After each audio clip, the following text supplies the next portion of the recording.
mendorong pemanfaatan teknologi di dalam pendidikan tinggi, tetapi memang belum banyak perguruan tinggi yang memanfaatkan teknologi untuk memperkaya pembelajaran luring.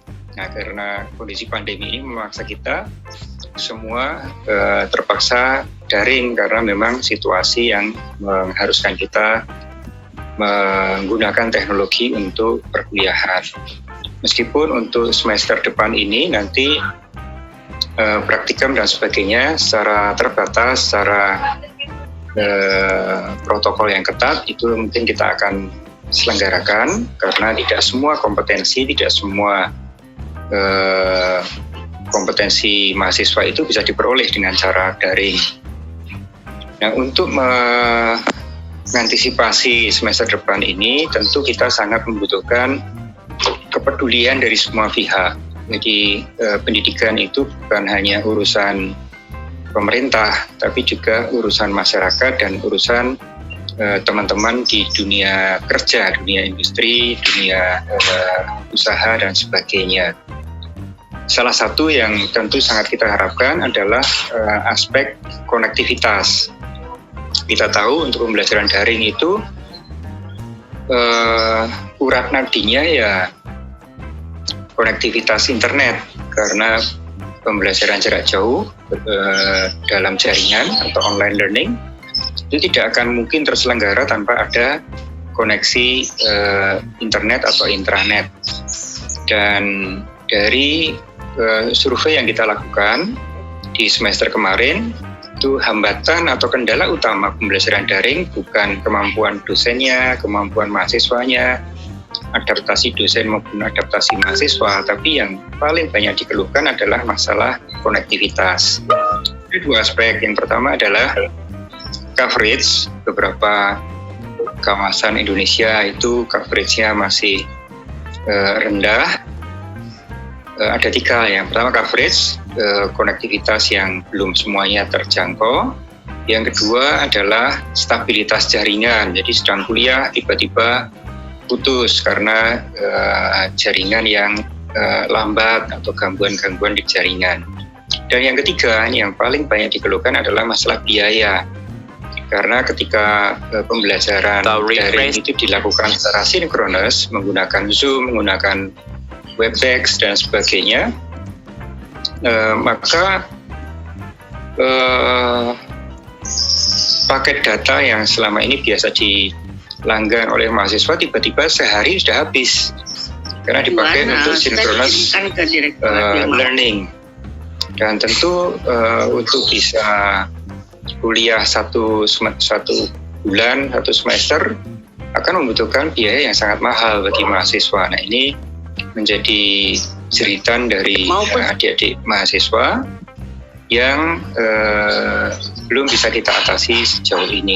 Kami sangat berharap rekan-rekan dari penyedia layanan internet itu bisa ya sharing burden lah, kita berbagi beban dengan memberikan paket-paket yang ramah kantong mahasiswa, yang ramah kantong perguruan tinggi. Kita sudah minta perguruan tinggi untuk ikut peduli dengan memberikan dukungan untuk pulsa dan sebagainya, tetapi tentu juga kapasitasnya sangat terbatas. Nah, pada kondisi ini adalah saat bagi teman-teman internet provider untuk berinvestasi.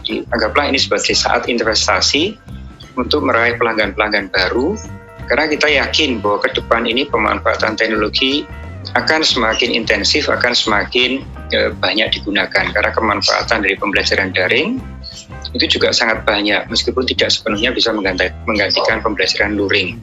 Jadi saya mengapresiasi Indosat atas kepeduliannya terhadap dunia pendidikan.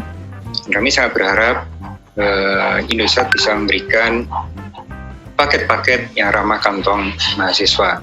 Dari hitung-hitungan teman-teman dari survei dan beberapa praktek yang dilakukan di perguruan tinggi, itu kebutuhan paket data mahasiswa untuk pembelajaran yang betul-betul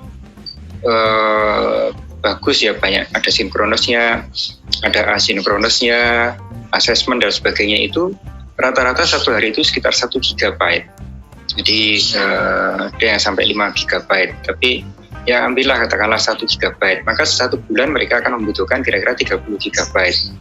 Nah, sementara kemampuan mahasiswa kampus itu ya paling-paling ya hanya bisa memberikan 50.000 sebulan, atau kalau mahasiswa yang harus spend sendiri ya kira-kira ya 50 ribuan lah sebulan itu untuk konektivitas internet ini. Jadi itu yang sebagai gambaran ya kemampuan daya beli mahasiswa, kemampuan daya dukung kampus, dan kebutuhan dari sisi data.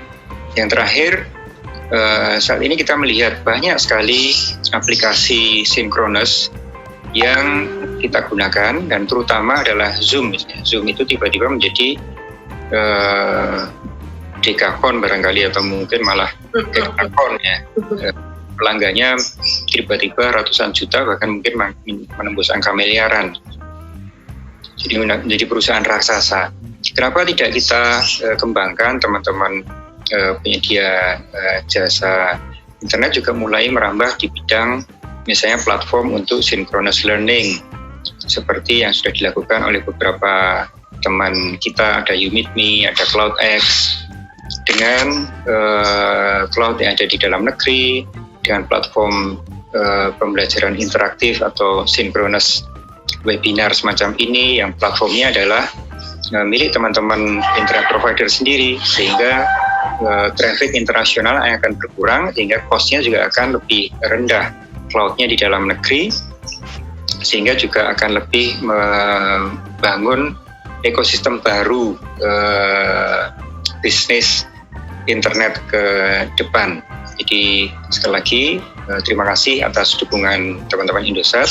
Mudah-mudahan kita bisa menyediakan paket yang betul-betul ramah kantong mahasiswa dan bisa mengatasi masalah pendidikan kita di masa pandemi ini. Untuk itu saya ucapkan sekali lagi terima kasih, dan mudah-mudahan kerjasama ini bisa terus berlangsung, termasuk juga tadi pengembangan platform nasional, pengembangan teknologi nasional, seperti misalnya teman-teman dari Bandung, ITB sudah membuat mini BTS merah putih misalnya. Nah itu kalau kita juga manfaatkan, kita gunakan sendiri ke depan, pertumbuhan ekonomi digital, pertumbuhan teknologi informasi akan semakin bagus, semakin pesat, dan kita jadikan pandemi ini sebagai saat untuk kebangkitan nasional kita, menghadirkan teknologi merah putih, menghadirkan ekosistem yang baik untuk tumbuh kembangnya dunia digital. Terima kasih. Wassalamualaikum warahmatullahi wabarakatuh. Waalaikumsalam.